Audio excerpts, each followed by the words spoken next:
சிம்பிளாக நம்ம வீட்லேயே பிரெட் எப்படி பண்ணுறதுன்னு பார்க்கலாம். ரொம்ப ஸ்பாஞ்சியாக இருக்கும். இதுக்கு 1 டீஸ்பூன் ஈஸ்ட்டு, சுகர், அதுக்கப்புறம் நல்ல வெதுவெதுப்பான பால் ஊற்றிட்டு ஒரு 5 நிமிஷம் விட்டுடலாம். 5 நிமிஷத்துக்கு அப்புறம் மைதா இல்லைனா கோதுமை போட்டு நல்லா மிக்ஸ் பண்ணிக்கலாம். தேவைப்பட்டால் சால்ட் போட்டுக்கலாம். அதுக்கப்புறம் பட்டர் இதெல்லாம் போட்டு நல்லா சாஃப்டான டோ மாதிரி 8 நிமிஷம் பிசைஞ்சதுக்கப்புறம் 2 மணி நேரம் அப்படியே விட்டுறணும். 2 மணி நேரத்துக்கு அப்புறம் நம்ம நல்லா ரோல் பண்ணிவிட்டு திக்கான ஷீட் மாதிரி பண்ணிவிட்டு திரும்ப நீங்கள் ஃபோல்ட் பண்ணிவிட்டு நம்ம ப்ரெட்டோட டின்னில் வச்சுட்டு அதுக்கப்புறம் ஒரு 1.5 மணி நேரம் அதை திரும்ப ஃபெர்மெண்டேஷனுக்கு விடணும். இது நல்லா பொங்கி வந்ததுக்கப்புறமா நம்ம ஓடிஜியில் 180 டிகிரியில் நம்ம ஒரு 45 மினிட்ஸ் வைக்கலாம். அதுக்கு முன்னாடி ஓடிஜி 250 டிகிரியில் நீங்கள் 10 மினிட்ஸ் ப்ரீ ஹீட் பண்ணணும்.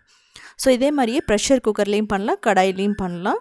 அதுக்கு 10 மினிட்ஸ் மீடியம் ஃப்ளேமில் ப்ரீ ஹீட் பண்ணிவிட்டு அதுக்கப்புறம் 45 மினிட்ஸ் மீடியம் ஃப்ளேமில் வச்சிங்கன்னா பர்ஃபெக்டான ப்ரெட் ரெடி ஆகிடும்.